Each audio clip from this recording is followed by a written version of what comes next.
ಸೇರಿ ಮಾಡೋಕ್ಕಾಗದೇ ಇರೋಂಥ ಸಂದರ್ಭದಲ್ಲಿ ಈಗ ಎಲ್ಲ ಯುವ ಮುಖಂಡರೆಲ್ಲ ಸೇರಿ ಈ ಮಟ್ಟಕ್ಕೆ ತಂದು ಈ ಸೊಸೈಟಿಯನ್ನು ಓಪನ್ ಮಾಡಿದ್ದೀವಿ.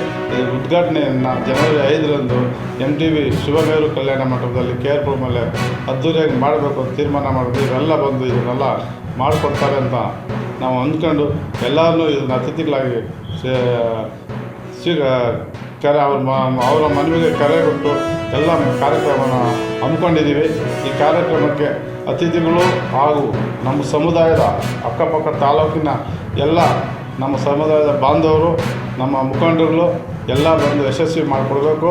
ಈ ಸೊಸೈಟಿಯ ಮೂಲ ಉದ್ದೇಶ ಏನಪ್ಪ ಅಂದರೆ ನಮ್ಮ ಸಮುದಾಯದಲ್ಲಿ ತುಂಬ ಬಡತನ ರೇಖೆಯಿಂದ ಕೆಳಗಿರೋಂಥವ್ರಿಗೆ ಸಣ್ಣ ಸಾಲಗಳನ್ನು ಕೊಟ್ಟು ಅವ್ರನ್ನ ಮೇಲೆತ್ತುವಂಥ ಕೆಲಸ ಮಾಡಬೇಕು ಅಂಥೇಳಿ ಈ ಕಾರ್ಯಕ್ರಮ ನಂಬ್ಕೊಂಡಿದ್ದೀವಿ. ಇದು ಎಲ್ಲರೂ ಬಂದು ಯಶಸ್ವಿ ಮಾಡಿಕೊಡ್ಬೇಕಂತ ತಮ್ಮಲ್ಲಿ ಮನವಿ ಮಾಡಿ ಮಾಧ್ಯಮದ ಮುಖಾಂತರ ತಮ್ಮಲ್ಲಿ ಮನವಿ ಮಾಡ್ತಾಯಿದ್ದೀವಿ.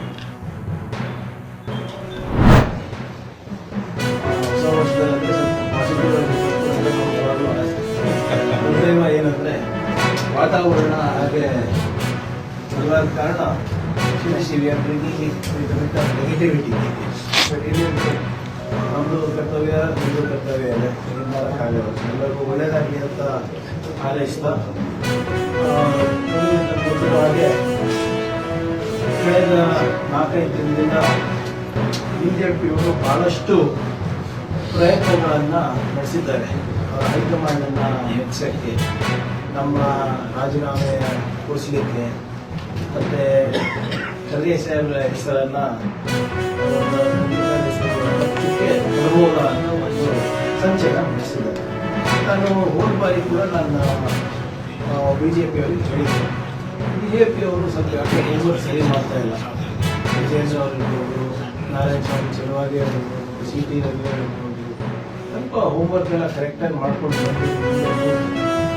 ಪ್ರಶ್ನೆ ಕೇಳೋಕ್ಕೆ ಅನುಕೂಲ ಆಗುತ್ತೆ. ಮತ್ತು ನಾವು ಏನಾದರೂ ಲಾಜಿಕ್ ನಾವು ಕೂಡ ಉತ್ತರ ಕೊಡ್ಬೋದಾಗಿದೆ. ಮೊನ್ನೆ ನಾರಾಯಣ ಸ್ವಾಮಿ ಅವರು ವಿರೋಧ ಪಕ್ಷದ ನಾಯಕರು, ಅವರಿಗೆ ಬಹುಶಃ ಸ್ಥಾನ ರಾಜ್ಯದ ಆಗು ಹೋಗುಗಳ ಬಗ್ಗೆ ಅಥವಾ ಸರ್ಕಾರದ ಟೀಕೆ ಟಿಪ್ಪಣಿ ಮಾಡಲಿಕ್ಕೆ ಅವರಿಗೆ ನಮ್ಮ personal leader of opposition, Karnataka ರಾಜ್ಯದ ವಿರೋಧ ಪಕ್ಷದ ನಾಯಕರು ಅಂತ ಅನಿಸ್ತಾ ಇದೆ. ಪ್ರಿಯಾಂಕತೆಯ ಲೀಡರ್ ಆಫ್ ಅಪೋಸಿಷನ್ ಅಂತ ಅನಿಸ್ತಾ ಇದೆ. ಬಹುಶಃ ಖರ್ಗೆ ಸಾಹೇಬರಿಗೆ ಎಷ್ಟು ಬೈತಾರೆ, ಎಷ್ಟು ನಿಂದಿಸ್ತಾರೆ, ನನಗೆ ಎಷ್ಟು ಬೈತಾರೆ, ಎಷ್ಟು ನಿಂದಿಸ್ತಾರೆ, ಅಷ್ಟು ತನಕ ಅವರು LOP ಇದ್ದಾರೆ. ಯಾವಾಗ ಇದು ನಿಂತೋಗ್ಬಿಡುತ್ತೆ ಅವಾಗ ಕಿತ್ತು ಬಿಸಾಡ್ತಾರೆ. ಮೊನ್ನೆ ಅವ್ರು ಹೇಳ್ತಾ ಇದ್ರು ಕಲಬುರಗಿ ಒಂದು ರಿಪಬ್ಲಿಕ್ ಹಾಕಿದ್ದಾರೆ. ನಾನು ಒಂದು 4-5 ಪ್ರಶ್ನೆ ಸರಳವಾದಂಥ ಪ್ರಶ್ನೆ ಕೇಳಿದ್ರೆ ಉತ್ತರ ಇನ್ನೂ ಕೊಟ್ಟಿಲ್ಲ. ಅವರು ಕಲಬುರಗಿ ರಿಪಬ್ಲಿಕ್ ಯಾವ ರೀತಿ ಅಂತ ನಾನು ಭಾಳ ಸ್ಪಷ್ಟವಾಗಿ ಹೇಳಿದೆ. ಅಭಿವೃದ್ಧಿಯ ರಿಪಬ್ಲಿಕ್ ಇದೆ, ಪ್ರಜಾಪ್ರಭುತ್ವದ ರಿಪಬ್ಲಿಕ್ ಇದೆ, ಅದೆಲ್ಲ ನಾನು ಒಂದು ಕೂಡ ಅವ್ರಿಗೆ ಹೇಳಿದ್ದೆ, ನೀವು ದಯವಿಟ್ಟು ಕಲಬುರಗಿನಲ್ಲಿ ಜೇವರ್ಗಿನಲ್ಲಿ ಸ್ಯಾಂಡ್ ಮಾಫಿಯಾ ಯಾರು ನಡೆಸಿದ್ರು ಅದ್ರ ಬಗ್ಗೆ ತಿಳ್ಕೊಳ್ಳಿ. IPL ದಂಧೆನಲ್ಲಿ ಯಾವ ಶಾಸಕರು ಸಿಕ್ಕಾಕೊಂಡಿದ್ರು ಅದ್ರ ಬಗ್ಗೆ ಮಾತನಾಡಿ.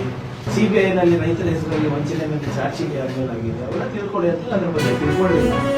ಮತ್ತೆ ನಿನ್ನೆ ಒಂದು ಸ್ಪೀಚನ್ನು ಕೂಡ ಅಪ್ಲೋಡ್ ಮಾಡಿದ್ವಿ. ನನ್ನ ಸಿದ್ದಾಪುರನಲ್ಲಿ ಒಂದು ಸ್ಪೀಚ್ ನಾವು ಭಾಳ ಸ್ಪಷ್ಟವಾಗಿ ಹೇಳಿದ್ವಿ, BJPಯವರು ನಾವು ಮನುಷ್ಯ ಮಾಡಿದ್ರೆ BJPಯವರು ಎಲ್ಲ ಓಡಾಡೋದು ಮಾಡೋಕ್ಕಾಗಲ್ಲ. ಆದರೆ ಅದು ಏನು ಅಸಂಬದ್ಧ ಹಾಕಿದ್ರು. ಈಗ ಮಾಡಿದವರು ಯಾರು? ನಿಮ್ಮ ಒಬ್ಬ ಅಭ್ಯರ್ಥಿ